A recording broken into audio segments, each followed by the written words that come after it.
ನಮ್ಮ ಈ ಚಂಪಕಾವತಿಯನ್ನು ಪ್ರವೇಶ ಮಾಡಿದೆ ಎಂಬುದನ್ನು ತಿಳಿದಂತಹ ನಮ್ಮಪ್ಪ ದೂತರನ್ನಟ್ಟಿ ಅದೇನು ಎಂದು ಸ್ಪಷ್ಟೀಕರಿಸಿಕೊಂಡರೆ ಆ ಪುರಗವು ಧರ್ಮರಾಯನಿಂದ ಪೂಜಿಸಲ್ಪಟ್ಟರು. ಜ್ಞಾತಿಗಳ ವಧೆಯಿಂದಾಗಿ ತನಗುಂಟಾದಂತಹ ಪಾಪಕ್ಕೆ ಪರಿಮಾಣಜನೀಯ ತನ್ನೊಳಗುಂಟಾದಂತಹ ಸಂಶಯದ ನಿವಾರಣೆಗಾಗಿ ಧರ್ಮರಾಯನನ್ನು ಪೂಜಿಸಿದಂತಹ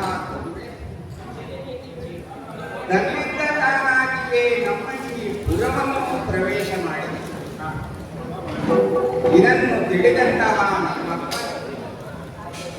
ಆ ಕುದುರೆಯನ್ನು ಬಂಧಿಸುವುದಕ್ಕೆ ಆಜ್ಞೆಯನ್ನು ಮಾಡಿ ಬಂಧಿಸಿದ ಮೇಲೆ ಅದರ ಮನೆಯಲ್ಲಿ ಇದ್ದಂತಹ ಚಿನ್ನದ ಫಲಕವನ್ನು ಅವರು ತೆಗೆಯಿಸಿ ಆ ಮೂಲಕವಾಗಿ ಅದರದ್ದೇನು ಬರೆಯಲ್ಪಟ್ಟಿದೆ ಎನ್ನುವುದನ್ನು ತಿಳಿದು ಆಚೆವಾಳದ ಕಟ್ಟಿ ಕಾದುವುದು ಕಾನೂನನ್ನು ಅಸರಳವಾದವು ಕುದುರೆಯ ಸಂರಕ್ಷಣೆಗಾಗಿ ಬರುತ್ತಿರುವಂತಹ ನನಗೆ ಕಪ್ಪವನ್ನಿಟ್ಟು ಇಟ್ಟು ಶರಣಾಗಿ ಅವನೊಟ್ಟಿಗೆ ಹೊತ್ತಿಕೊಂಡು ಹೋಗುವುದು. ಇದನ್ನು ಕಂಡಂತಹ ನಮ್ಮಪ್ಪ ಆಕೆವಾಳರು ನಾವು ಹೌದು ಎನ್ನುವುದನ್ನು ಪ್ರಪಂಚಕ್ಕೆ ತೋರಿಸಬೇಕು ಎಂಬ ಉದ್ದೇಶಕ್ಕೆ ಕುದುರೆಯನ್ನು ಕಟ್ಟಿ ಕಾಣುವುದು ಅಂತ ಅವರು ಯೋಜನೆಯನ್ನು ಮಾಡಿದರು. ಮಾತ್ರವಲ್ಲ, ಕುದುರೆಯನ್ನು ಬಂಧಿಸಿದಂತಹ ಕುದುರೆಯಿಂದಲಾಗಿ ಏನು ಪ್ರಕರಣ ನಡೆಯುತ್ತದೆ ಎನ್ನುವುದನ್ನು ನಮ್ಮಪ್ಪ ಚೆನ್ನಾಗಿ ತಿಳಿದಿದ್ದಾರೆ. ಕುದುರೆಯನ್ನು ಕಟ್ಟಿ ಆ ಮೂಲಕವಾಗಿ ಅರ್ಜುನರಲ್ಲಿ ಹೋರಾಟವನ್ನು ಮಾಡಿ ಪಾಂಡವರು ನಡೆಸುತ್ತಿರುವಂತಹ ಯಜ್ಞಕ್ಕೆ ತಾವು ವಿಘ್ನವನ್ನುಂಟು ಮಾಡಬೇಕು ಎನ್ನುವಂತಹ ಉದ್ದೇಶದಿಂದ ಅವರು ತೊಡಗಿಕೊಂಡದ್ದಲ್ಲ ಈ ಕಾರ್ಯ. ನಮ್ಮಪ್ಪ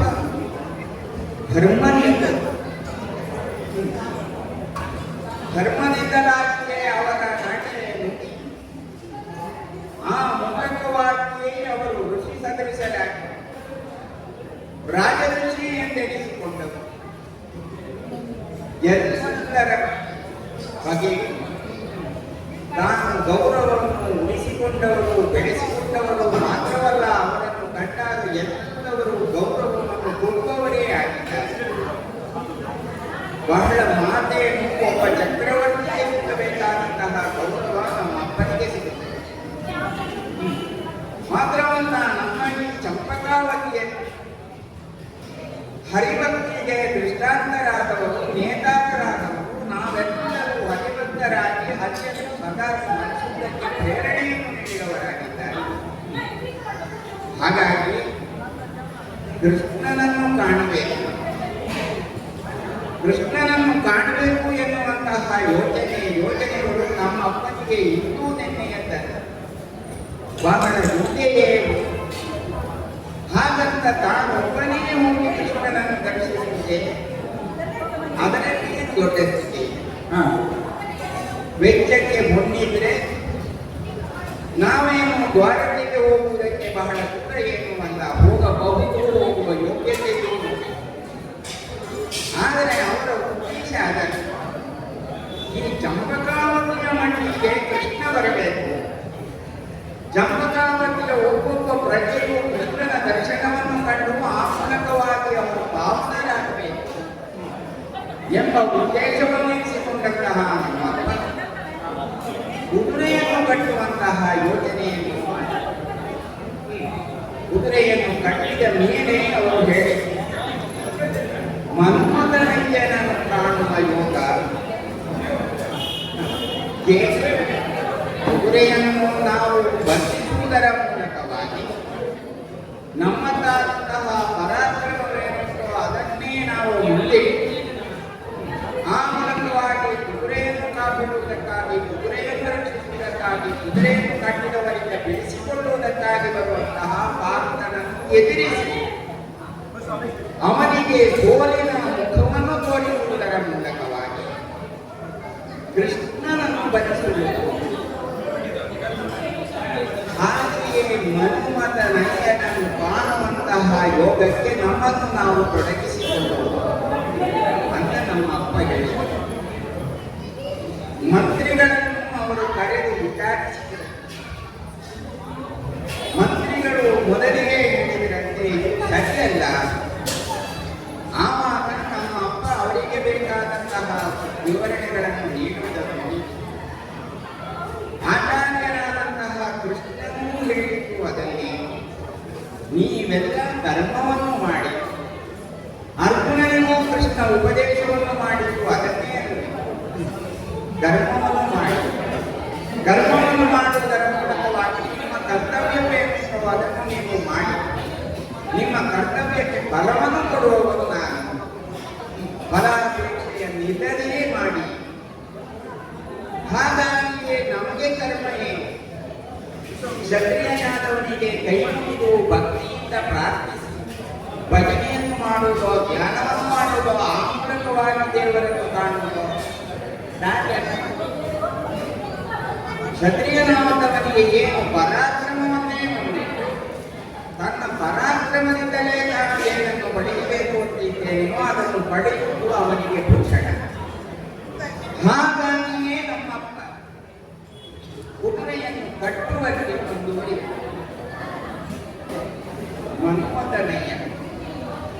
ಮನ್ಮಥನನ್ನೇ ಹುಟ್ಟಾಗ ಈಶನ ಮೇಲೆ ನಮ್ಮಪ್ಪ ಸಿಕ್ಕುಕೊಂಡಿದ್ದ. ಯಾಕೆ? ಮನ್ಮಥನನ್ನು ಹುಟ್ಟ ನನ್ನ ಮಗನನ್ನೇ ಹುಟ್ಟ ಎಂಬ ಕಾರಣಕ್ಕೆ ಶ್ರೀಹರಿ ಈಶನಲ್ಲಿ ಸಿದ್ದನ್ನು ಒಟ್ಟಿದೆ.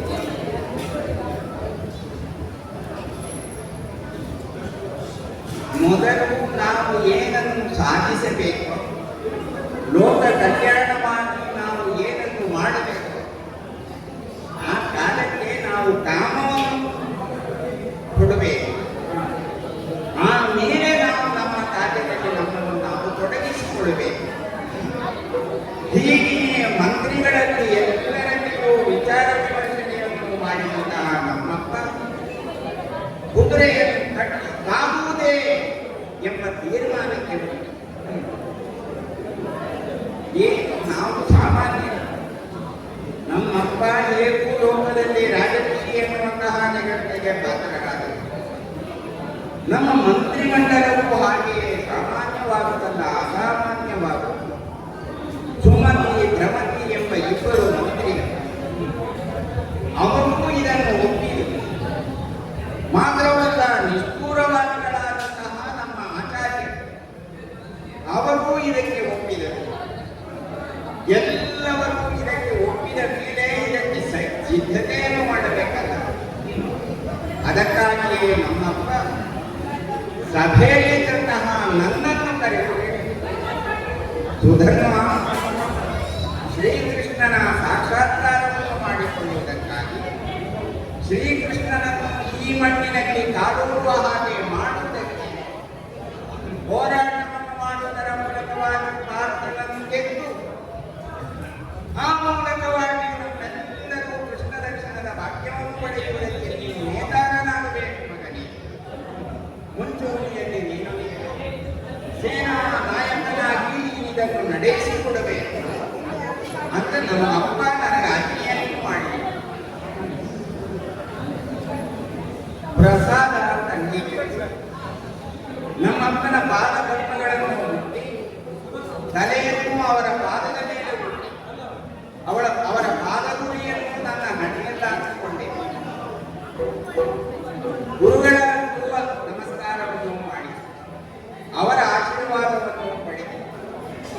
ಮಂತ್ರಿವರೇಣ್ಯರು ನನಗೆ ಆಶೀರ್ವಾದವನ್ನು ಮಾಡಿದ್ದು ಶುಭದ ಹಾರೈಕೆಯನ್ನು ಹಾರೈಸಿದರೊಂದಿಗೆ ನಾನು ಅವರನ್ನು ಬೀಳುಕೊಟ್ಟೆ.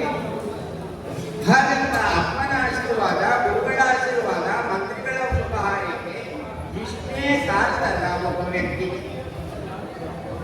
ನಾನು ಈ ಹೊತ್ತು ಸಾಧಿಸುವುದಕ್ಕಾಗಿ ಹೊರಟಂತಹ ಕಾರ್ಯಕ್ರಮ ಘನವಾದದ್ದು. ಭಾರತವನ್ನು ಮೆರೆಸುವುದರ ಮೂಲಕವಾಗಿ ನನ್ನ ಸಾಧನೆಯನ್ನು ನಾನು ಸಾಧಿಸಿಕೊಳ್ಬೇಕಾದಂತಹ ಸಾಧನೆ ನನ್ನ.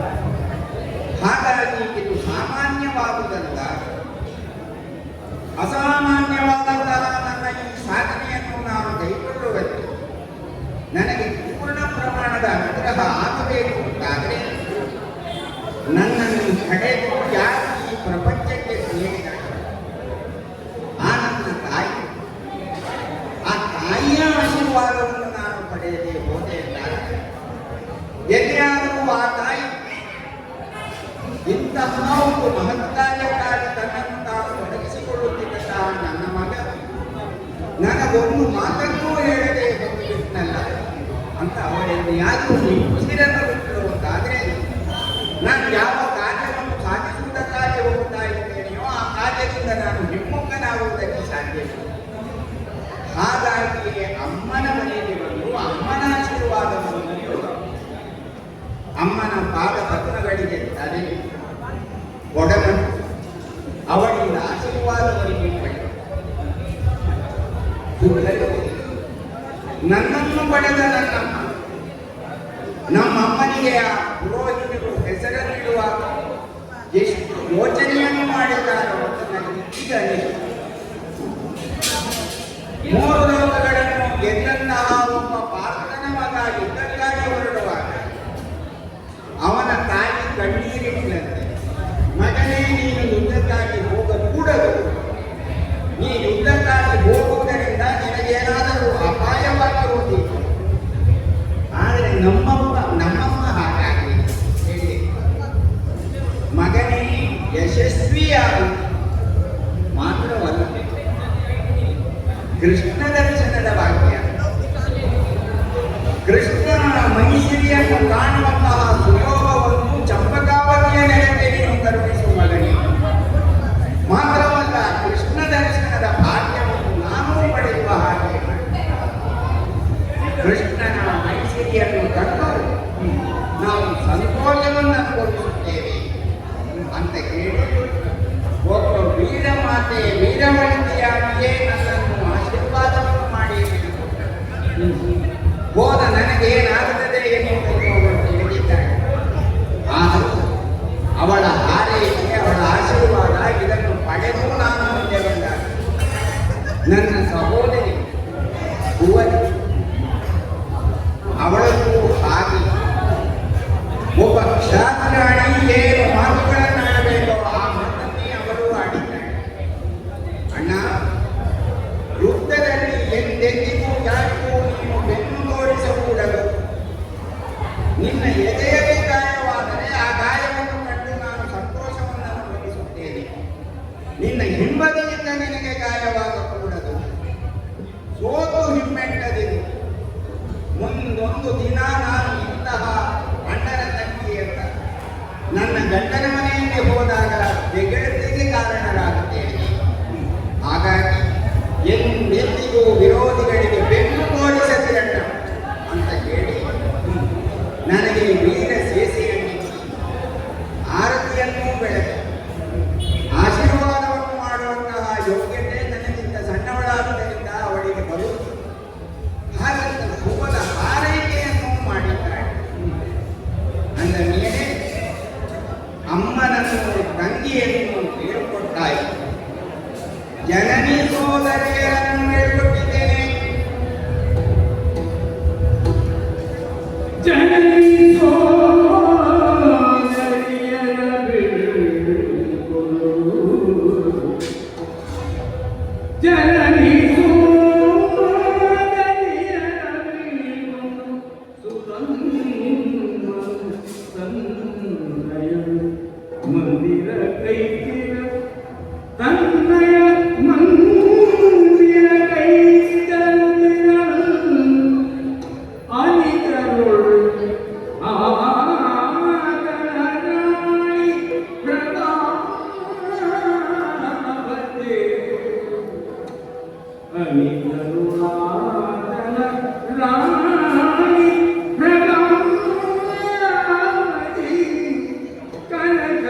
ಸಂಪಿಗೆ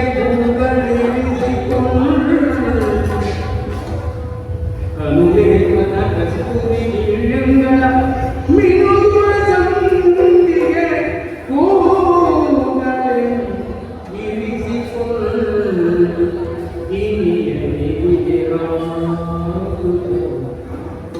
ಇನಿಯನಿಗೆ ರಾಮನುತ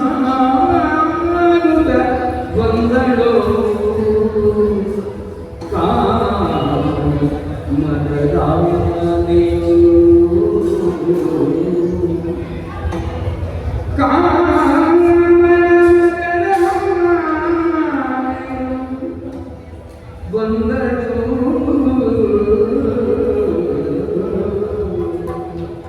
ಜನನಿ ಸೋದರಿಯರ ಬೀಳ್ಕೊಂಡು ಸುಧನು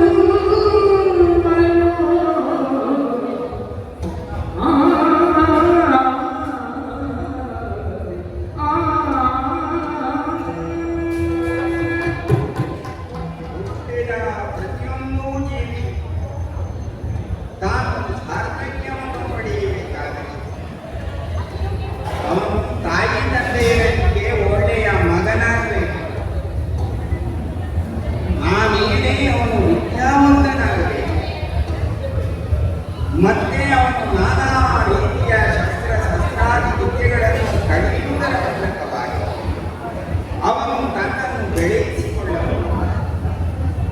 ಹಾಗಂತ ಹುಟ್ಟಿದ ಯಾವುದೇ ಒಬ್ಬ ಪುರುಷನಿಗೆ ತಾನು ಸಾರ್ಥಕ್ಯವನ್ನು ಪಡೆಯಬೇಕು ಅಂತಾದರೆ ತನ್ನನ್ನು ತಾನು ಗೃಹಸ್ಥಾನದ ಲೋಕ ಕೊಂಡಾಡಬೇಕು, ಲೋಕ ಗುರುತಿಸಬೇಕು ಅಂತಾದರೆ ಅವನು ಉತ್ತಮಳಾದಂತಹ ಸ್ತ್ರೀಯೊಬ್ಬಳನ್ನು ವಿವಾಹವಾಗಬೇಕು.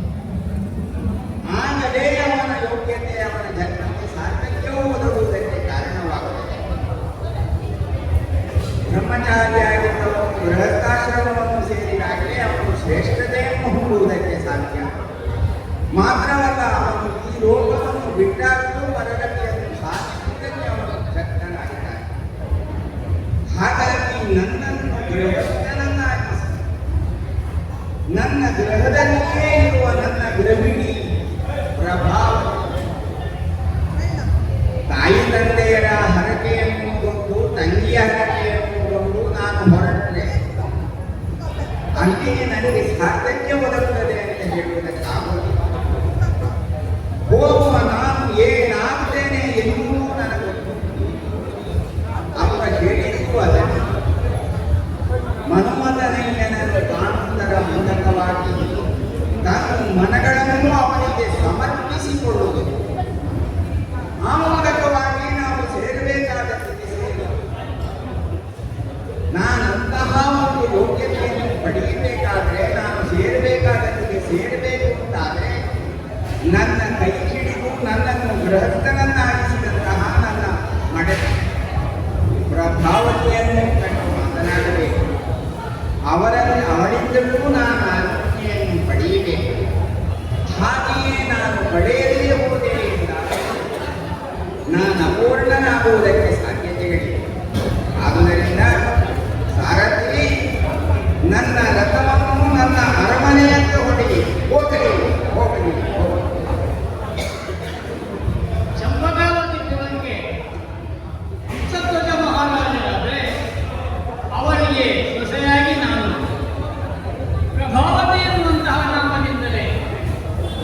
ವಿಶೇಷವಾದಂತಹ ಉತ್ತಮವಾದಂತಹ ಒಬ್ಬಳಾಗಿ ಗೃಹಿಣಿ ಯಾವ ರೀತಿಯಲ್ಲಿ ಅಲಂಕಾರವನ್ನು ಮಾಡಿಕೊಳ್ಳಬೇಕೋ ಅದರಂತೆ ನಾನು ಎಲ್ಲ ಸಿದ್ಧತೆಯನ್ನು ಮಾಡಿಕೊಂಡೇ ನಾನು ಅವರನ್ನು ಕಾಣಬೇಕಾಗಿದೆ.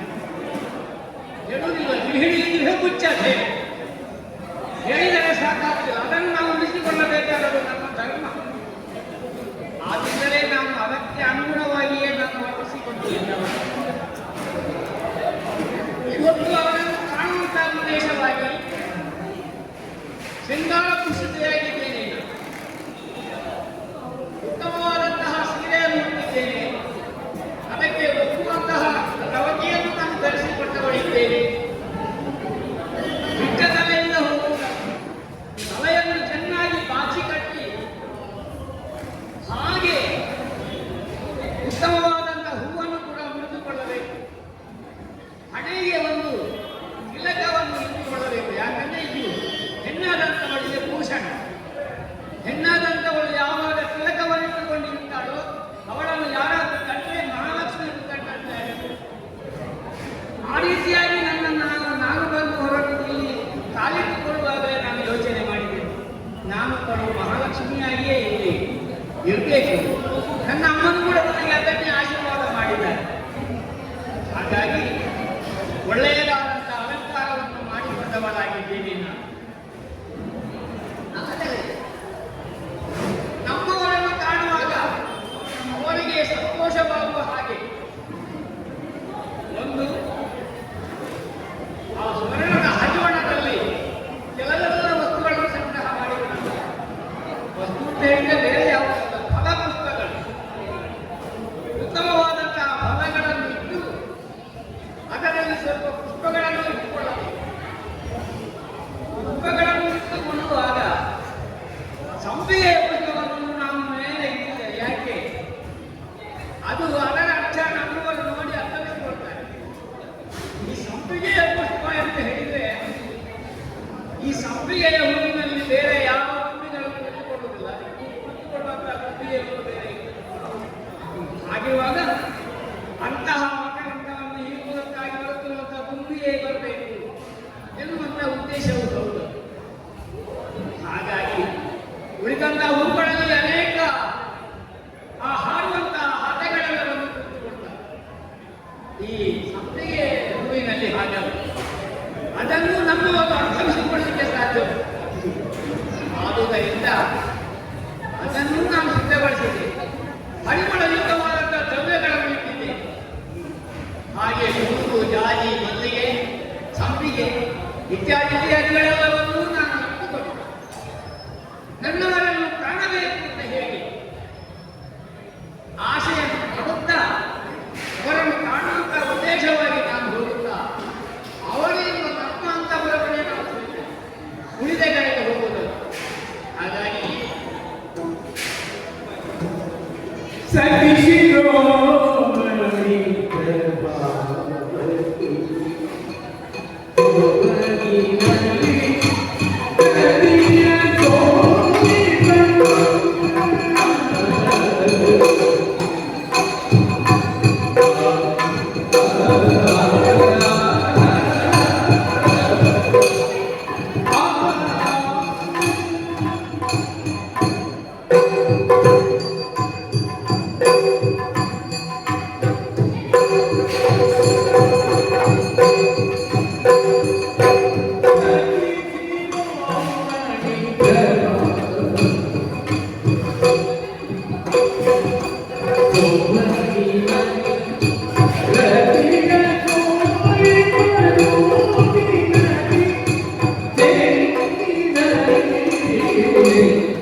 ನಮ್ಮ ಚಂಪಕಾವತಿಯಲ್ಲಿ ಎಲ್ಲೋ ಹೇಳ್ತಾ ಇದ್ದ ಸತಿ ಶಿರೋಮಣಿ ಪ್ರಭಾವತಿ. ಅವನು ಹೇಳುವುದಕ್ಕೆ ಒಂದು ಅರ್ಥ ಉಂಟು. ಸತಿ ಶಿರೋಮಣಿಯಾಗಿಯೇ ನಾನು ಇತರವರಿಗೆ ಬಾಳಲು ಮಾಡಿದ್ದೇನೆ ಎನ್ನುವುದರಲ್ಲಿ ಸಂಶಯವೇ ಇಲ್ಲ ಅಂತ ಇದರ ಅರ್ಥ. ಹಾಗಾಗುವುದೆಂದರೆ ಅದನ್ನು ನಾನು ಉಳಿಸಿಕೊಳ್ಳಬೇಕಾದದ್ದು ನನ್ನ ಧರ್ಮವೂ ಹೌದು, ನನ್ನ ಕರ್ತವ್ಯವೂ. ಎಲ್ಲಷ್ಟು ಯಾರಿಗೂ ಚಾಚು ತಪ್ಪದೆ ನಾನು ನಡೆಯುತ್ತಾ ನನ್ನ ನಡತೆಯಲ್ಲಿ ಯಾವುದೇ ಕೊರತೆಗಳನ್ನು ಕಾಣಬಾರದು ಎನ್ನುವಂಥ ಉದ್ದೇಶದಿಂದಲೇ ನಾನು ಜೀವನವನ್ನು ಸಾಗಿಸುತ್ತಾ ಬಂದೆ. ಹಾಗೆ ಯಾವಾಗಲೂ ಹೆಣ್ಣಾದವಳು ಅತಿಗ್ರಹವನ್ನು ಸೇರಿಕೊಂಡಳು. ಅವಳು ತದನಂತರವಾಗಿ ಒಂದು ಮಕ್ಕಳಿಗೆ ತಾಯಿಯಾಗಿ ತನ್ನ ಜೀವನವನ್ನು ಸಾರ್ಥಕಗೊಳಿಸಬೇಕಾದದ್ದು ಅವಳ ಧರ್ಮವೂ ಹೌದು, ಕರ್ತವ್ಯವೂ. ಹಾಗಂತ ಹೇಳಿ ಅದನ್ನೇ ವೈವಿಧ್ಯದಂತಹ ನಾನು ಈ ಹೊತ್ತು ಷೋಡಶದ ಋತುಮತಿಯಾಗುವುದರಿಂದಾಗಿ ಇದು ಸಮಯ ಒಳ್ಳೆಯದು ಎನ್ನುವಂತಹ ಭಾವನೆಯಿಂದಲೇ ನಾನು ಅವರನ್ನು ಕಾಣುವಂತಹ ಉದ್ದೇಶವಾಗಿ ನಾನು ನನ್ನ ಮನಸ್ಸಿನಲ್ಲಿ ಏನು ಆಶಯವಿಟ್ಟುಕೊಂಡು ಎಲ್ಲ ಸಿದ್ಧತೆಗಳನ್ನು ಮಾಡಿಕೊಂಡು ನಮ್ಮ ಗ್ರಹವನ್ನು ಸೇರಬೇಕು ಅಂತೇಳಿ ಯೋಚನೆ ಮಾಡಿದನು.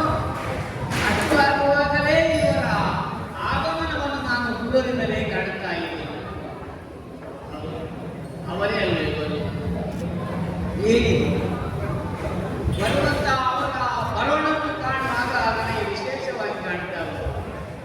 ಏನಿದೆ ಯಾವುದಿದ್ರು ಬರುವವರು ಈ ಕಡೆಗೆ ಆದ ಮೇಲೆ ಏನಿದ್ದರೂ ಮತ್ತೆ ಮಾತನಾಡುವ ಅವಕಾಶ ನಮ್ಮದಲ್ಲ ಇದು. ಆದ್ದರಿಂದಾಗಿಯೇ ಎಲ್ಲ ಸಿದ್ಧತೆಗಳನ್ನು ಮಾಡಿಕೊಂಡಿದ್ದೇನೆ.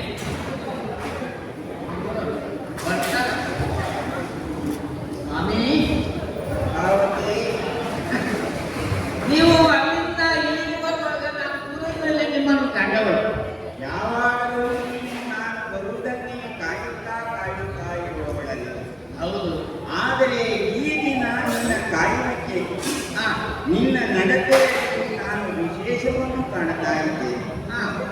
ಯಾವಾಗಲೂ ಹೊಸದಿನಿಂದ ಒಂದು ಹೆಜ್ಜೆಯನ್ನು ಹೊರಬಿಟ್ಟು ನನ್ನ ವರುಣವನ್ನು ನಿರೀಕ್ಷಿಸುತ್ತಾ ಇದ್ದವಳು ಅದು ಮುಟ್ಟು ಹಾಕಲಿ ಇದನ್ನು ದಾಟಿ ಓಡೋಡಿ ಬರುವುದನ್ನು ನನ್ನನ್ನು ಸ್ವಾಗತಿಸುತ್ತಾ ಇದ್ದ ಸಂತೋಷವಾಯಿತು. ಸತಿ ಶಿರೋಮಣಿಯಲ್ಲವೇ ನೀನು, ಚಂಪಕಾವತಿಯ ಭಾಗ್ಯದ ಧ್ವನಿಯಲ್ಲವೇ ನೀನು. ನಿನ್ನನ್ನು ಕಂಡು ನನಗೂ ಬಹಳಷ್ಟು ಆನಂದವಾಯಿತು. ಎಂದಿನಂತಲ್ಲ ನೀನು ಬಹಳ ವಿಶೇಷವಾಗಿ ಕಾಣ್ತಾ ಇದ್ದೀನಿ. ಮಾತ್ರವಲ್ಲ, ವಿಶೇಷವಾದಂತಹ ವರ್ತನೆಗಳನ್ನು ನೀನು ಇವತ್ತು ಪ್ರದರ್ಶಿಸುತ್ತಾ ಇದ್ದೀನಿ. ನನ್ನನ್ನು ಸ್ವಾಗತಿಸಿದ ನೀನು ನನ್ನನ್ನು ಕೈ ಹಿಡಿದು ಒಳಗೆ ಕರೆದುಕೊಂಡು ಬಂದಿದ್ದೀನಿ. ಯಾವಾಗಲೂ ನಾನು ಕುಳಿತುಕೊಳ್ಳುವಂತಹ ಈ ವಿದ್ಯಾಲಯದಲ್ಲಿ ನನ್ನನ್ನು ನೀನು ಕುಳಿತುಕೊಳ್ಳುವುದಕ್ಕಾಗಿ ಪ್ರೇರೇಪಿಸುತ್ತಾ ಇದ್ದೀನಿ. ಪ್ರಭಾವತಿ, ಏನು ಸಂತೋಷ. ರಮಣ, ನಿಮ್ಮನ್ನು ಕಾಣುವಂತ ಸೌಕರ್ಯದಲ್ಲೇ ನಾನು ಈ ಅಂತಃಪುರವನ್ನು ಬಂದು ಸೇರಿದವರು. ಅಷ್ಟು ಹೊತ್ತಿದಾಗಲೇ ನಿಮ್ಮ ಪ್ರತ್ಯಕ್ಷ ನೀವು ಬರುವುದನ್ನು ನಾನು ಕಂಡವಳಿದ್ದೇನೆ, ಸಂತೋಷಗೊಂಡವಳಿದ್ದೆ. ಹಾಗೆ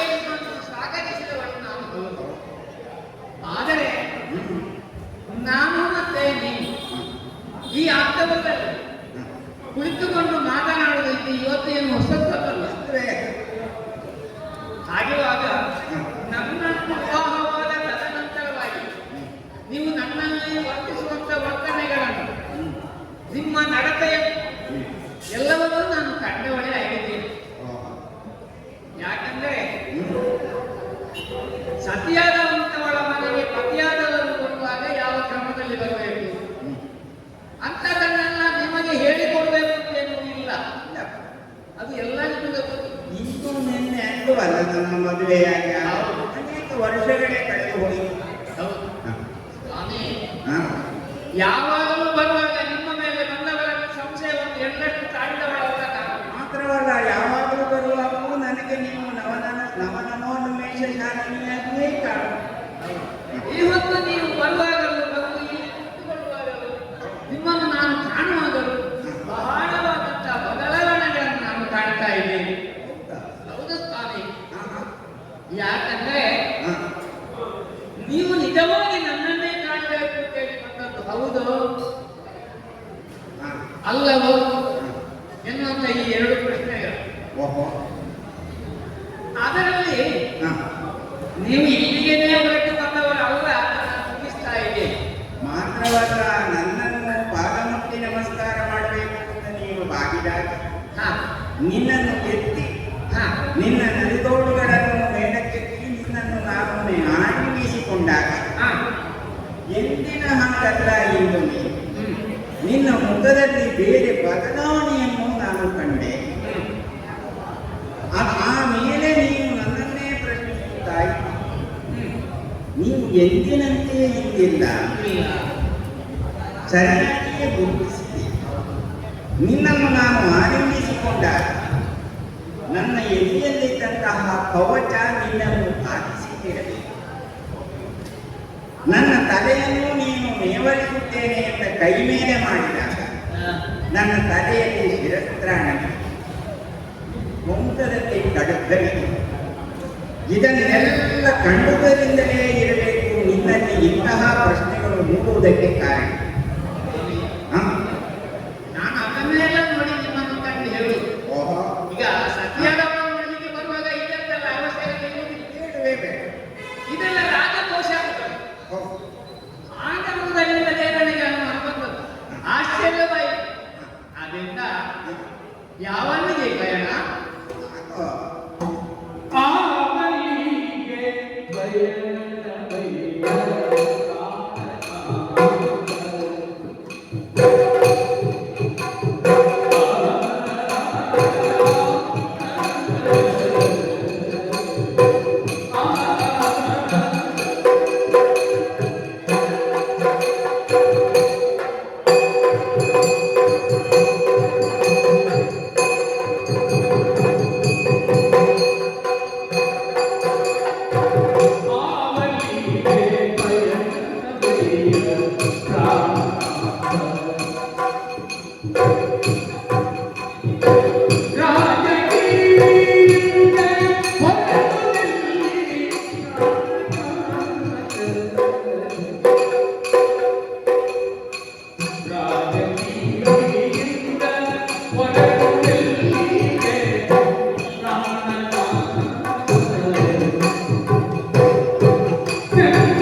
ನಿಮ್ಮ ಮುಖದಲ್ಲಿರುವಂತಹ ಆ ಮುಗುಳ್ಮೆಗೆ ಎಲ್ಲ ಮಾಸಿ ಹೋಗಿದೆ.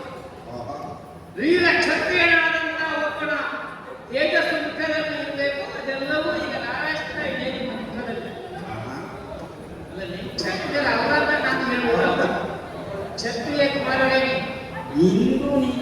ಕ್ಷತ್ರಿಯರಾಗಿ ಗೋಚರಿಸುತ್ತಾ ಇದ್ದೀರಿ ಅಂತ ಹೇಳೋದು. ಆದರೆ ಅಂತಹ ಆವೇಶಗಳೆಲ್ಲ ಇರುವುದು. ಈ ದೇಶದಲ್ಲಿ ಆದಂತಹ ನಿಮ್ಮ ಮಡದಿ ಪ್ರಭಾವತಿಯ ಮುಂದೆ ಇದು ಯಾಕೆ ಅಂತ ನಾನು ಯೋಚನೆ ಮಾಡಿದೆ. ಯಾಕೆ ನಾನು ಬರುವಾಗ ಬಹಳ ಒಳ್ಳೆ ದೇಶದಲ್ಲಿ ಬಂದಿದ್ದೀನಿ. ನೀವು ಕಂಡು ನನ್ನನ್ನು ಸಂತೋಷ ಪಡಬೇಕು. ನನ್ನ ವಿಶೇಷವಾದಂಥ ಅಲಂಕಾರದಲ್ಲಿ ನೀವು ಬಹಳವಾದಂಥ ಆಶ್ಚರ್ಯ ಪಡಬೇಕು ಎನ್ನುವಂಥದ್ದೆಲ್ಲ ನಾನು ಊಹಿಸಿಕೊಂಡು ಬಂದವ. ನೀವು ಬರುವಾಗ ರಥದಲ್ಲಿ ಬಂದಿದ್ದೀರಿ. ಮಡದಿಯ ಬಳಿಗೆ ಬರಬೇಕಾದ್ರೆ ರಥ ಏನು ಅಗತ್ಯ ಉಂಟು ಸ್ವಾಮಿ? ಇಲ್ಲ. ಅಲ್ಲಿಂದ ಇಲ್ಲಿಯವರೆಗೆ ರಥದಲ್ಲಿ ಬಂದು ರಥವನ್ನು ಅಲ್ಲಿ ನಿಲ್ಲಿಸಿ ಬಳಿಕ ಅಲ್ಲಿಂದ ಇಲ್ಲಿಗೆ ಬಂದಿರಿ. ಭಾರತಕ್ಕೂ ರಥದಲ್ಲಿಯೇ ಇದ್ದಾರೆ. ಹೌದು. ಹಾಗಂತ ಹೇಳಿ ನೀವು ಬರುವಾಗ ನಿಮ್ಮ ಈ ಆ ವೇಷಭೂಷಣಗಳನ್ನೆಲ್ಲ ಕಾಣುವಾಗ ಇದು ಅಂಥದ್ದರಿಗೆ ಸಂಬಂಧಪಟ್ಟದ್ದು ಯಾವುದೂ ಇಲ್ಲ ಇದರಲ್ಲಿ. ಇಲ್ಲಿಗಾಗಿ ಬಂದವರಲ್ವೋ ಸಂದೇಹ. ಹೌದು. ಯಾಕಂದ್ರೆ ಅಂತಃಪುರಕ್ಕೆ ಬರುವಾಗ ಸಂಬಂಧಪಟ್ಟಂತಹ ಯಾವುದೇ ಅಲಂಕಾರಗಳನ್ನು ಇಟ್ಟುಕೊಳ್ಳಲು ವೀರರಾದಂಥ ಒಬ್ಬ ವೀರ ಯೋಧನಾಗಿ ವೈರಿಗಳ ಮುಂದೆ ಯುದ್ಧವನ್ನು ಮಾಡುವಂತಹ ಆ ಸನ್ನಿವೇಶವನ್ನೇ ನೀವು ಈಗ ಕಲ್ಪಿಸಿಕೊಂಡಿದ್ದೀರಿ. ಜಟ್ಟಿ ಚಲ್ಲನವನ್ನು ಬಿಗಿದುಟ್ಟುಕೊಂಡಿದ್ದೀರಿ. ಎದೆಗೆ ಸಿಡಿಸುವ ಕವಚವನ್ನು ತುಂಬಿಕೊಂಡಿದ್ದೀರಿ. ಒತ್ತಡತೆಯಲ್ಲಿ ಬಾಣಗಳು, ಹಾಗೆ ಕೈಯಲ್ಲಿ ಧನುಸ್ಸು, ಅದನ್ನೆಲ್ಲ ನೀವು ಅಲ್ಲಿ ಇಟ್ಟು ಬಂದಿದ್ದೀರಿ. ಯಾಕಂದ್ರೆ ಇಲ್ಲಿ ಬರುವಾಗಲ್ಲ ಆಗುದು ಅಗತ್ಯ. ಅದನ್ನು ಅಷ್ಟನ್ನು ಅಲ್ಲಿಟ್ಟು ಬಂದರೂ ಕೂಡ ಇದನ್ನು ಬಿಟ್ಟು ಬರಲಿಕ್ಕೆ ಆಗುದಿಲ್ಲ ನಿಮಗೆ. ಇದು ನಿಮ್ಮ ಮೈಯಲ್ಲಿ ಅಂಟಿಕೊಂಡಿದ್ದಾರೆ. ಆದ್ರಿಂದ ಇದನ್ನು ಕಂಡು ನನಗೆ ಆಶ್ಚರ್ಯವಾಗಿದೆ. ಹಾಗಾಗಿ ಕೇಳುತ್ತಾ ಇದ್ದೇನೆ ಸ್ವಾಮಿ, ನಿಮ್ಮ ಪಯಣವಾಗಲು ಎಲ್ಲಿಗೆ? ಮಡದಿಯಾದಂತಹ ನಮ್ಮಲ್ಲಿ ನೀವು ಸುಳ್ಳನ್ನು ಆಡುವುದಿಲ್ಲ ಅಂತ ಹೇಳಿ ನನಗೆ ಸ್ಪಷ್ಟವಾಗಿದೆ. ಮಡದಿಯಲ್ಲಿ ಸುಳ್ಳು ಆಡಲೂಬಾರದು. ಆದುದಕ್ಕೆ ಕೇಳ್ತಾ ಇದ್ದೇನೆ, ಯಾವಲ್ಲಿ ನಿಮ್ಮ ಪಯಣ? ಅಂಗಣವನ್ನು ಏರಿಕೊಂಡು ಬಂದಿದ್ದೀರಿ, ಇಲ್ಲಿಂದ ಇಲ್ಲಿ ಮುಂದೆ ಎಲ್ಲಿಗೆ ಹೋಗುತ್ತಿದ್ದೀರಿ ಎಂದು ಎಲ್ಲವನ್ನು ಸವಿಸ್ತಾರವಾಗಿ ಸರಿಯಾಗಿ ತಿಳಿಸುವಿರ ನೀವು.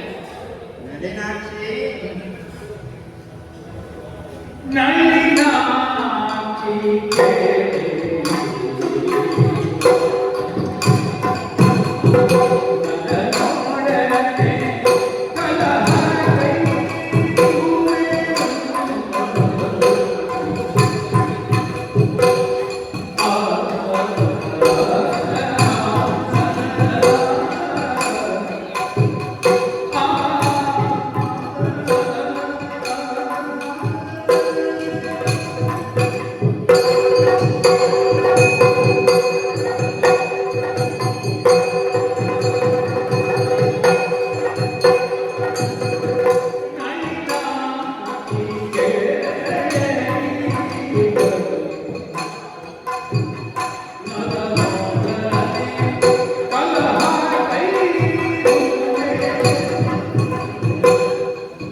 ನೀನು ನಳಿನಾಕ್ಷಿಯಾಗಿಯೇ ನೋಡಿ.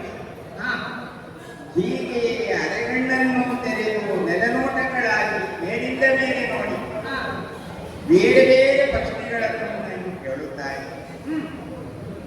ಇಡೀ ದೃಷ್ಟಿಯಿಂದ ನಳಿನಾಕ್ಷಿಯಾಗಿಯೇ ನೀನು ನೋಡಿದೆ ಎಂದಾದರೆ ನಿನಗದ ಅರ್ಥ ಆಗಿದೆ. ಯಾಕೆಂತಂದ್ರೆ ನಮ್ಮ ಈ ಚಂಪಕಾವತಿಯಲ್ಲಿ ಇದು ಬಹಳ ವಿಶೇಷವಾಗಿ ವ್ಯವಸ್ಥೆಗಳು ನಡೆಯುತ್ತಾ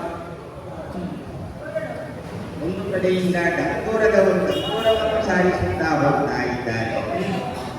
ಇನ್ನೊಂದು ಕಡೆಯಿಂದ ಯುದ್ಧದ ಸಂಭ್ರಮ, ಯುದ್ಧದ ಸಿದ್ಧತೆಗಳು ನಡೆಯುತ್ತಾ ಇದೆ. ಯಾಕೆ ಅಂತ ನೀನು ತಿಳಿಯದೇ ಇದ್ದು ಈ ಹೊತ್ತು ನಿನಗೆ ತಿಳಿಯುವ ಹಾಗೆ ಹೇಳಬೇಕಾದ ಹೊಣೆ ನನಗೆ.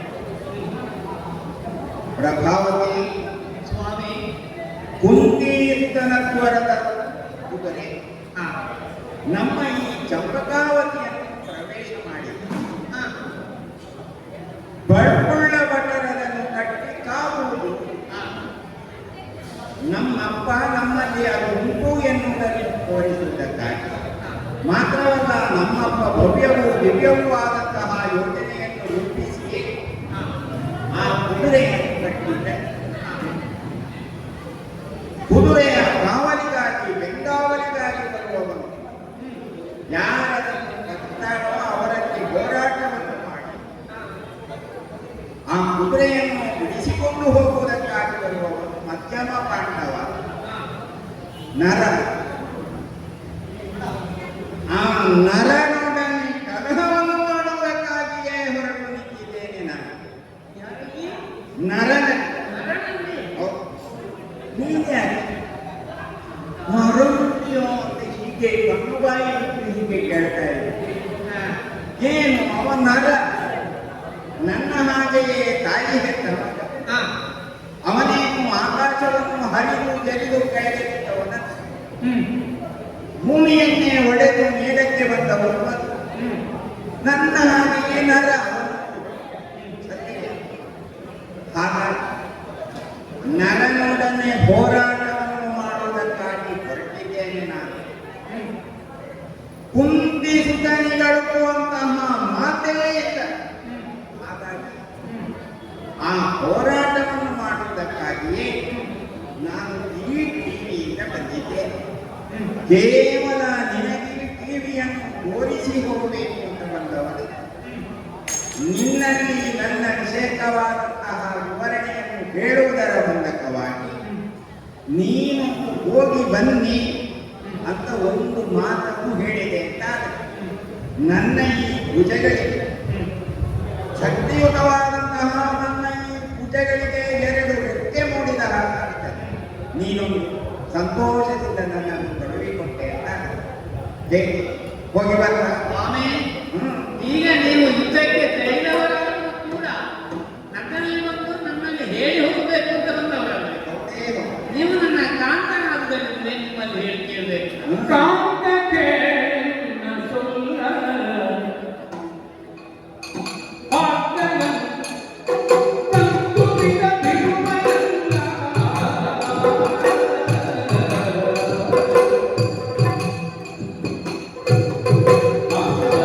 ನಿನ್ನ ಸೊಲ್ಲ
ಪ್ರಭಾವತಿ, ನಾನು ಆಡುತ್ತಿರುವಂತಹ ಈ ಮಾತನ್ನು ನೀವು ಲಕ್ಷ್ಯವಿಟ್ಟು ಕೇಳಬೇಕಾಗಿದೆ.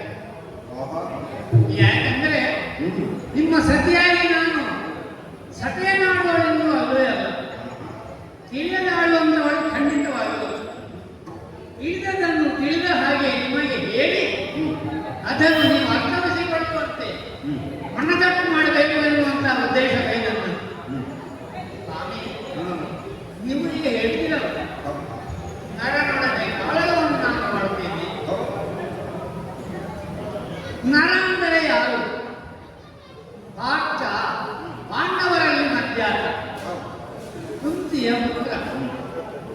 ನರನಿಗೆ ನಿಜವಾದಂತಹ ಬೆಂಬಲ ಯಾರನ್ನು ಉಂಟು?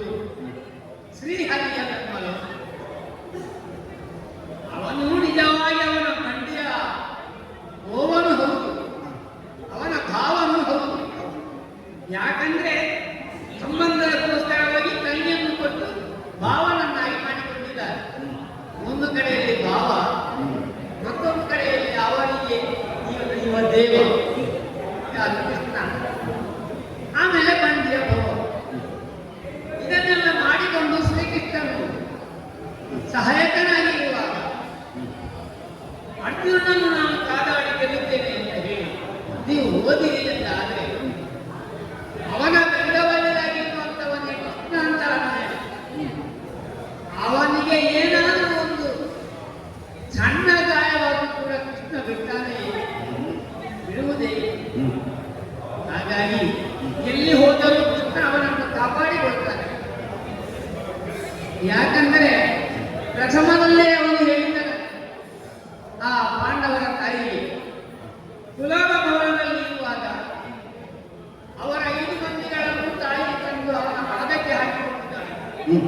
ನನ್ನ ಮಕ್ಕಳನ್ನು ನೀನೇ ಕಾಪಾಡಬೇಕು ಪರಮಾತ್ಮ, ಮಮ ಪ್ರಾಣ ಹಿ ಪಾಂಡವ ಅಂತ ಹೇಳಿ ಒಪ್ಪಿಕೊಂಡು ಅವರನ್ನು ಅಪ್ಪಿಕೊಂಡು ಆಮೇಲೆ ಮುತ್ತಿಟ್ಟು ಬಳಿಕ ನಾನು ಸಲಹುತ್ತೇನೆ ಅಂತ ಹೇಳಿದಾಗ ಹೇಳಿದ್ದು ಯಾರು?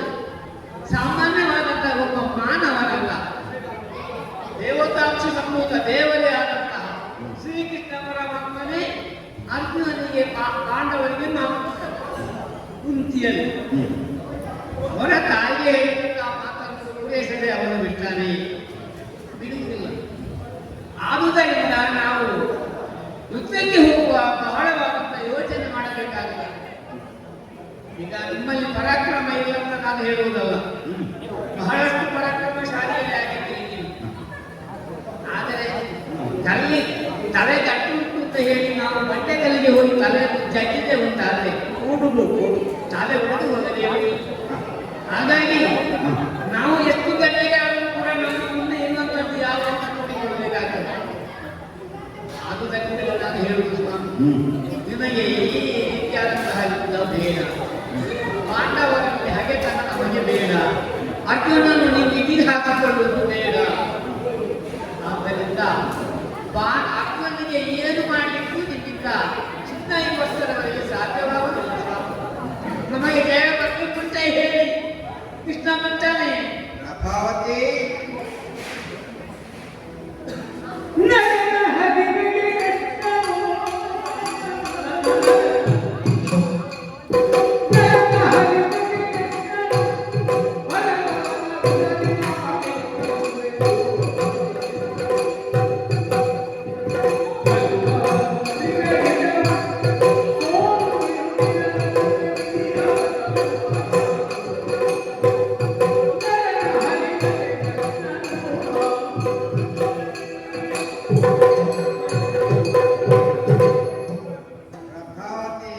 ಸ್ವಾಮಿ, ಕೃಷ್ಣನು ಪಾಂಡವರನ್ನು ಸದಾ ಕಾಪಾಡುತ್ತಾನೆ.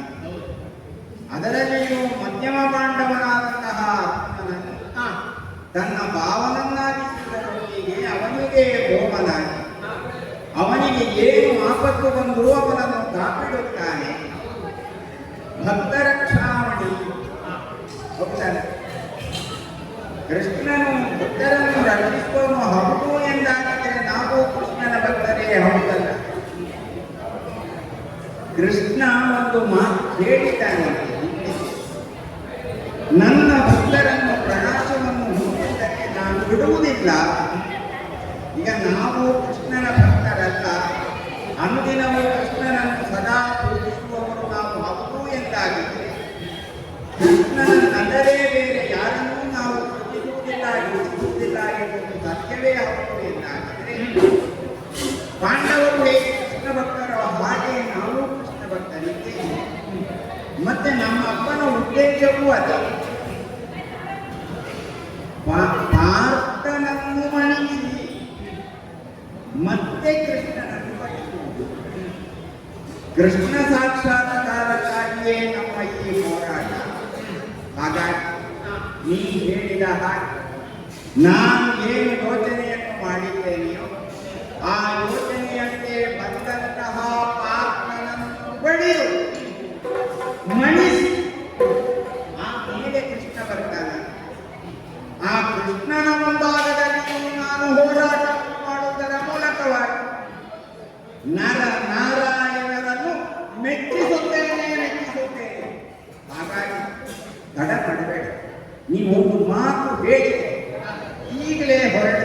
ಹೊರಟು.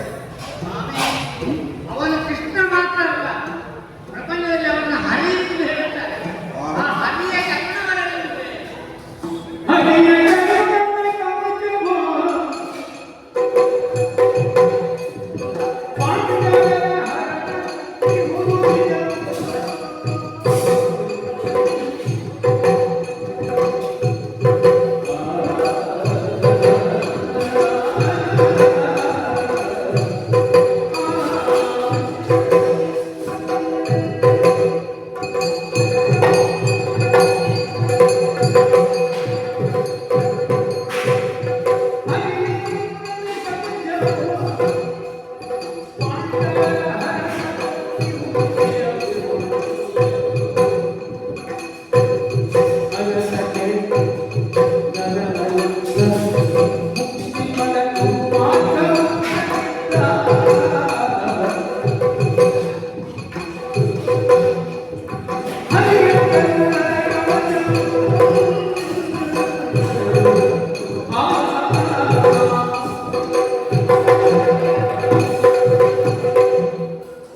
ಸ್ವಾಮಿ, ಬರೇ ಕೃಷ್ಣ ಕೃಷ್ಣ ಅಂತ ಹೇಳಿಕೊಂಡ್ರೆ ನಾವು ಸಾಕಾಗಬೇಕು.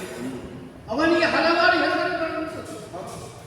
ಆದ್ದರಿಂದಲೇ ಹರಿ ಎನ್ನುವಂತಹ ನಾಮ, ಹರಿಯ ಕರುಣದ ಕವಚಗಳು ಪಾಂಡವರಿಗೆ. ಪಾಂಡವರನ್ನು ಆ ಗಿಳಿಯನ್ನು ಪಂಜರದಲ್ಲಿ ಇಟ್ಟುಕೊಂಡು ಯಾವ ರೀತಿಯಾಗಿ ಕಾಪಾಡಿಕೊಂಡು ಬರ್ತಾರೋ ಅದೇ ರೀತಿಯಾಗಿ ಆ ಶ್ರೀಕೃಷ್ಣನು ಕಾಪಾಡಿಕೊಂಡು ಬರ್ತಾ ಇದ್ದಾರೆ. ಆದುದರಿಂದಲೇ ಹರಿಯ ಕರುಣದ ಕವಚವು ಅವರ ಮೇಲೆ ಇರುವಾಗ ಆ ಕವಚವನ್ನು ಭೇದಿಸಲಿಕ್ಕೆ ಯಾರಿಗೂ ಆಗುವುದು. ಅದರಲ್ಲಿ ಮಾತು ನಿಮ್ಮಲ್ಲಿ ಹೇಳಬೇಕು, ಎಚ್ಚರಿಕೆಯ ಮಾತು. ಅರ್ಜುನ ಎಲ್ಲಿಯಾದರೂ ಯಾರಲ್ಲಿ ಆದರೂ ಯುದ್ಧವನ್ನು ಹೂಡಿದಾಗ ಅವನನ್ನು ಯುದ್ಧವನ್ನು ಮಾಡಿದಂಥ ವ್ಯಕ್ತಿಗಳು ಇಷ್ಟರವರೆಗೆ ಪ್ರಪಂಚದಲ್ಲಿ ಬದುಕುತ್ತಿದ್ದಾರೆ ಯಾರು ಹೇಳಿ. ಆದುದರಿಂದಲೇ ನಾವೆಲ್ಲರೂ ಅವನ ಮುಂದೆ ಹೋಗಿ ಯುದ್ಧ ಮಾಡುವಾಗ ಬಹಳಷ್ಟು ಯೋಚನೆ ಮಾಡಬೇಕಾಗ್ತದೆ. ಆರ್ತನಲ್ಲಿ ಯುದ್ಧವನ್ನು ಮಾಡಿದಂಥವನಿಗೆ ಮುಕ್ತಿ ಮಾಡಬೇಕು, ಬೇರೆ ಇಲ್ಲ. ಆದ್ದರಿಂದಲೇ ಅಂಥವರ ಬಳಿಗೆ ನಾವು ಹೋಗುವಾಗ, ಅಂಥವರನ್ನು ನಾವು ಅವನ ಮೇಲೆ ವಿರೋಧವನ್ನು ನಾವು ಬೋಧಿಸುವಾಗ ಬಹಳವಾದಂಥ ಎಚ್ಚರಿಕೆಯಿಂದ ನಾವು ಇರಬೇಕಾಗ್ತದೆ. ಈಗ ಹೇಳುವುದಿಲ್ಲ, ಒಂದಡಿ ಮುಂದಿಡೆ ಸ್ವರ್ಗ, ಒಂದಡಿ ಹಿಂದಿಡೆ ನರಕ, ಆಮೇಲೆ ಅಡಿಗಡಿ ಮುಂದೆ ಅಶ್ವಮೇಧದ ಫಲ ಅಂತ ಹೇಳ್ತಾರೆ. ಆವಾಗ ನಾವು ಮುಂದೆ ಯೋಚನೆ ಮಾಡಬೇಕು, ಒಂದಡಿ ಮುಂದಿಟ್ಟರೆ ಹೇಗೆ ಎನ್ನುವುದನ್ನು. ಒಂದಡಿ ಮುಂದಿಲ್ಲದರೆ ಇನ್ನು ಮುಂದೆ ಇರುವಂಥ ಅಡಿ ನಾವು ಅಡಿಗೆ ಸರಿಯಾದಂತಹ ಸ್ಥಳ ಹಂತೆಯಲ್ಲಿ ಇಟ್ಟುಕೊಳ್ಬೇಕು. ಅದು ಅನುರಂತ ಅದೇ ಅಡಿ ಅಂಬರಾಗಿದೆ ಅಂತಹ ಮಾತಿಗೆಲ್ಲ ಬಾಗಿಡಬಾರದು. ಅದಕ್ಕೆಲ್ಲ ದೃಷ್ಟಿಪೂರ್ವ ಯಾವಾಗ ನಾವು ಕಣ್ಣಿಟ್ಟು ಕಾಲಿಡಬೇಕು, ಕಣ್ಣಿಡದೆ ಕಾಲಿದ್ದಾನೆಂದರೆ ಎಲ್ಲರೂ ಹೋಗಿ. ಹಾಗಾಗಿ ಪುಸ್ತಕದಲ್ಲಿ ಅದನ್ನು ಮಾಡ್ತೀನಿ ಅಂತ ನಾನು ಹೇಳುವುದಲ್ಲ, ನನಗೆ ಎಚ್ಚರಿಕೆ ಕೊಟ್ಟು ಕೂಡ ನೆನಪಿಸು. ಯಾಕಂದ್ರೆ ಒಮ್ಮೆ ಹೆಚ್ಚು ಕೈ ತಂದ ವ್ಯಕ್ತಿಗಳಿದ್ರೆ ಅವರಿಗೆ ಒಮ್ಮೆ ಎಲ್ಲ ಮರ್ತೋಗ್ತದೆ, ಸಮಯದಾಗ ಅದು ಬರುವುದಿಲ್ಲ. ಆವಾಗ ನಾವು ತಿಳಿದವರು ಅಥವಾ ಅವರನ್ನು ರಕ್ಷಣೆ ಮಾಡುವಂಥವರು ಅತ್ಯಂತ ಹೇಳಬೇಕು ಅವರಿಗೆ. ಹಾಗೆ ನಾನು ಎಚ್ಚರಿಸ್ತೇನೆ, ನೆನಪಿಸಿ, ನೆನಪಿಸಿ. ಅಂತಹ ಆಕ್ಷಣ ಮುಂದೆ ಹೋಗಿ ಯುದ್ಧ ಮಾಡ್ತೇನೆ ಅಂತ ಹೇಳಿದ್ರೆ ಅವನ ಮುಂದೆ ಹೋಗಿ ಯುದ್ಧ ಮಾಡಿದವರು ಯಾರಾದ್ರೂ ಮರಳಿ ಬಂದಿದ್ದಾಳೆ ಸ್ವಾಮಿ. ಪ್ರಭಾವತಿ, ಹಾ. ನೀನು ಹೇಳಿದ ಇದನ್ನೆಲ್ಲ ನಾವು ಇತರವನ್ನು ಅಂತ ಯೋಚಿಸಿದ್ದೀಯ. ಹಾ. ಅರ್ಜುನನು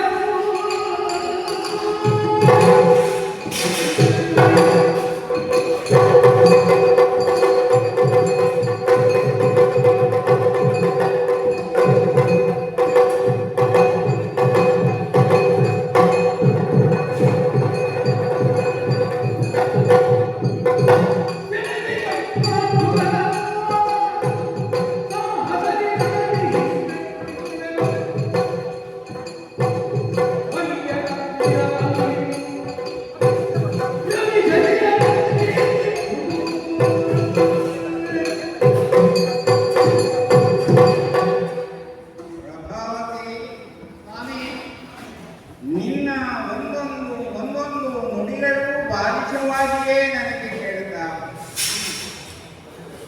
ನಿನ್ನ ಯೋಗ್ಯತೆ ಏನು, ನಿನ್ನ ಎತ್ತರವಿತ್ತರವೇನು ಎನ್ನುವುದನ್ನು ನೀನು ತಿಳಿಯ ಮೈ ಮರೆತು ಪಾರ್ಥನ ಕುರಿತಾದಂತಹ ಯೋಗ್ಯತೆಯನ್ನು ನೀನು ತಿಳಿದು ಅವನ ಯೋಗ್ಯತೆಗೆ ಮುಂದೆ ಹೆಜ್ಜೆಯನ್ನು ಇಡಬೇಕು ಅಂತಾದರೆ 100 ಬಾರಿ ಯೋಚನೆಯನ್ನು ಮಾಡಬೇಕು ಅಂತ ಹೇಳ್ತಾ ಇದ್ದ ನಮ್ಮಪ್ಪ, ನಮ್ಮ ಪುರೋಹಿತರು, ನಮ್ಮ ಮಂತ್ರಿಮಂಡಲ ಇವರೆಲ್ಲರೂ ಸೇರಿಯೇ ಈ ನಿರ್ಣಯಕ್ಕೆ ನಾವು ಬಂದವರು. ಹಾಗಾಗಿ ನಮ್ಮ ಉದ್ದೇಶ ಇರುವುದೇನು ಅಂತಂದ್ರೆ ಈ ಮೂಲಕವಾಗಿ ಕೃಷ್ಣನನ್ನು ಮೆಚ್ಚಿಸಬೇಕು, ಪಾರ್ಥನನ್ನು ಬೆಚ್ಚಿಸಬೇಕು. ಹಾಗಾಗಿ ನಾವು ಕೈಗೊಂಡಂತಹ ಈ ಕಾರ್ಯ ನಮಗೆ ಕೃಷ್ಣನ ಸಾಕ್ಷಾತ್ಕಾರ ಆಗಬೇಕು. ಕೃಷ್ಣನ ಸಾಕ್ಷಾತ್ಕಾರ ಆಗಬೇಕು ಅಂತಾದರೆ ಸೆಣಸಿ ಕೃಷ್ಣಾರ್ಜುನರನ್ನು ಮೆಚ್ಚಿಸಿ ಪಾರ್ಥನನ್ನು ಬೆಚ್ಚಿಸಿ ಆ ಮೂಲಕ ನಾವು ಕೈವಲ್ಯವನ್ನಾದರೂ ಪಡೆದೇವೆ.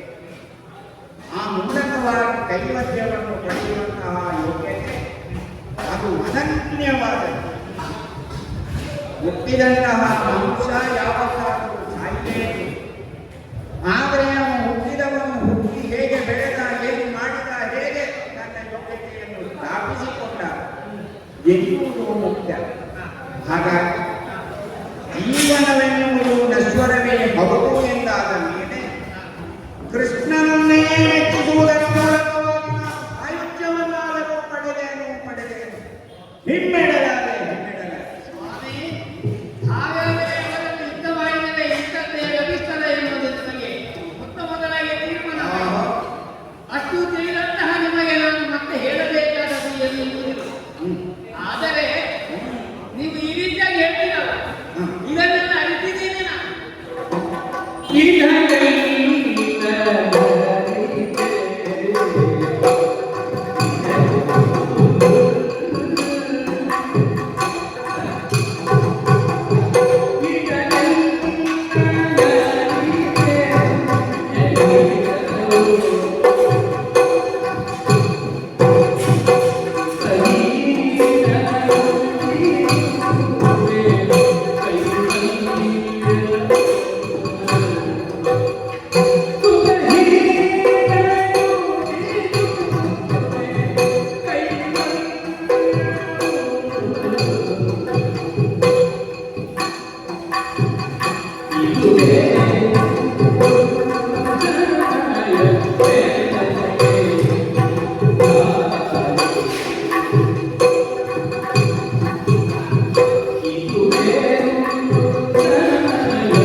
ಪ್ರಪಂಚದಲ್ಲಿ ಹುಟ್ಟಿಕೊಂಡಂತಹ ಎಲ್ಲ ವ್ಯಕ್ತಿಗಳು ಕೂಡ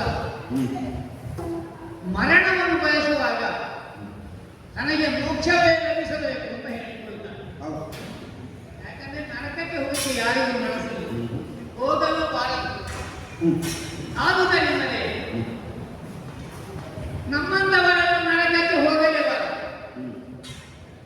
ನೀವು ಈಗ ಹೇಳ್ತೀರಿ ನರಕ ಯುದ್ಧ ಏನು ಎಂದು ನನಗೆ ಗೊತ್ತಿತ್ತು, ಆದುದರಿಂದಲೇ ನಾನು ಹೊರಟಿದ್ದೇನೆ. ಹಿಂದೆ ಬರುವಂತ ಯೋಚನೆಗೆ ಅಲ್ಲ, ಮುಕ್ತಿಪದ ಅಂತ ಹೇಳ್ತೀರಿ ಸ್ವಾಮಿ. ಮುಕ್ತಿಪದ ಅಂತ ನೀವು ಹೇಳಬಹುದು. ಮುಕ್ತಿ ಎನ್ನುವುದು ನಮಗೆ ದೊರಕಬೇಕು ಎಂದಾಗಿದೆ. ಅದಕ್ಕೆ ಬಹಳಷ್ಟು ಹಿಂದಿನ ಬೇಕಾಗ್ತದೆ.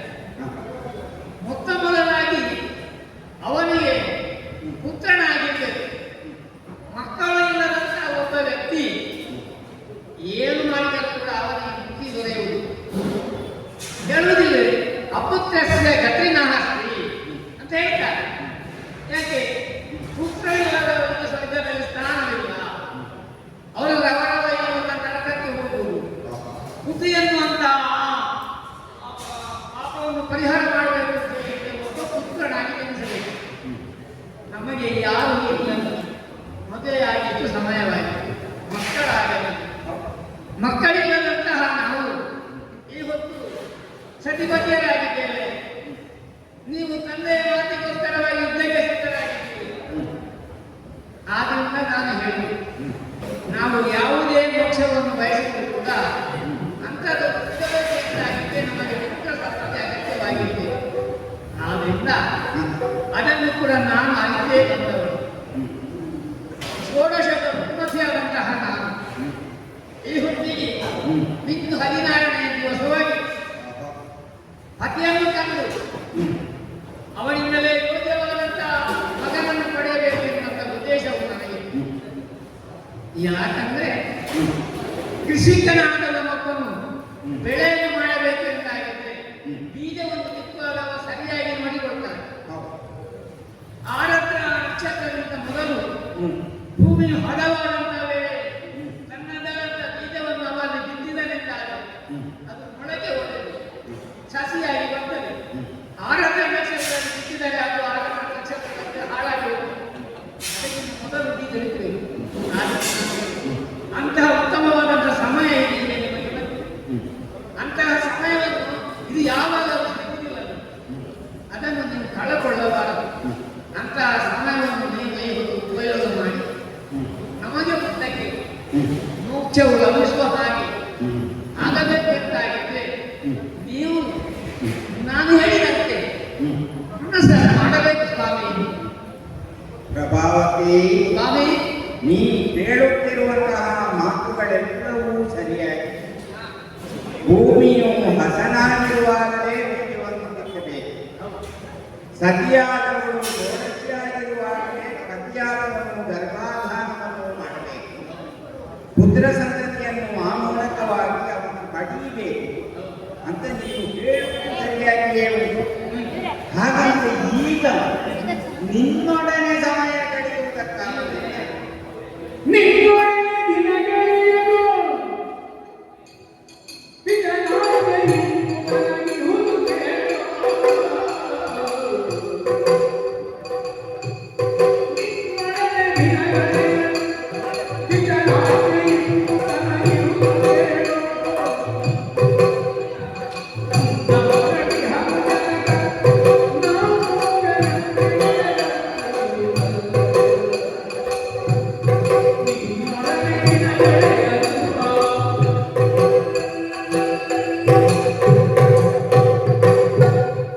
ಪ್ರಭಾವತಿ, ಸ್ವಾಮಿ ನಮಗೆ ಮದುವೆಯಾಗಿ ಅನೇಕ ಸಂವತ್ಸರಗಳು ಕಳೆದು ಹಾ ಅರಸನಾದವನು ಮಕ್ಕಳನ್ನು ಪಡೆಯಬೇಕು ಅಂತಾದರೆ ಸರಿಯಾದಂತಹ ಸಂದರ್ಭದಲ್ಲಿಯೇ ಸರಿಯಾದಂತಹ ನಕ್ಷತ್ರದಲ್ಲಿಯೇ ಮಗನನ್ನು ಪಡೆಯಬೇಕು ಎಂಬ ನಿಬಂಧನೆಯಿಂದಾಗಿ ಒಮ್ಮೊಮ್ಮೆ 10 ಮಕ್ಕಳಿಗೆ ಮಕ್ಕಳಾಗುವುದಕ್ಕೆ ದಿನ ಕಳೆಯುತ್ತೇವೆ.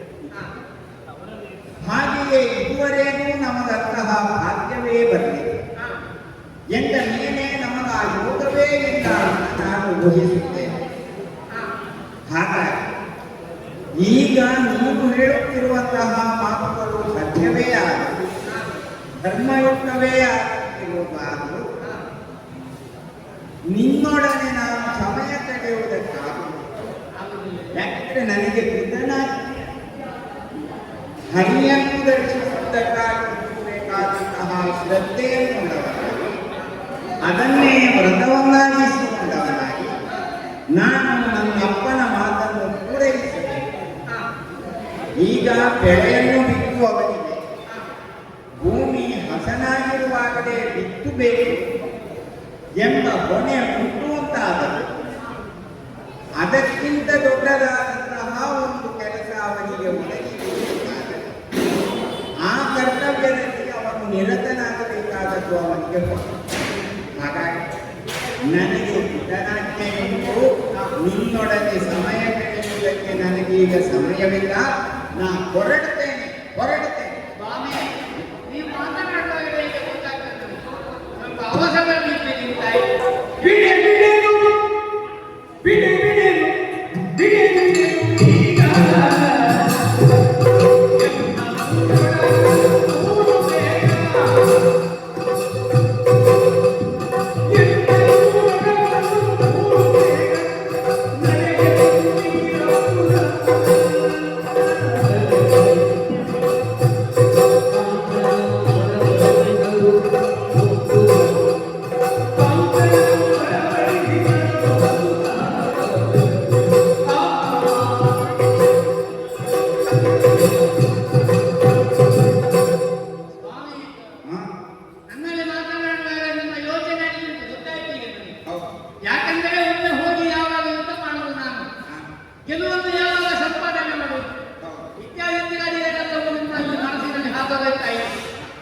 ಆದ್ದರಿಂದ ಮಡದಿಯಾದಂತಹ ನನ್ನ ಬಳಿಗೆ ಯಾವಾಗಲೂ ಬರುವುದಲ್ಲ.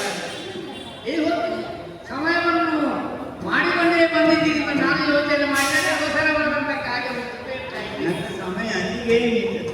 ಹೌದು. ಈಗ ನಾನು ಹೇಳಿದಂತೆ ಯಾವುದೇ ನನ್ನ ಆ ಒಂದು ಮನಸ್ಸಿನ ಈತವನ್ನು ಹೇಳಿಕೊಳ್ಳೋದಕ್ಕೆ ನಿಮ್ಮಿಂದ ಆಗುತ್ತಿಲ್ಲ.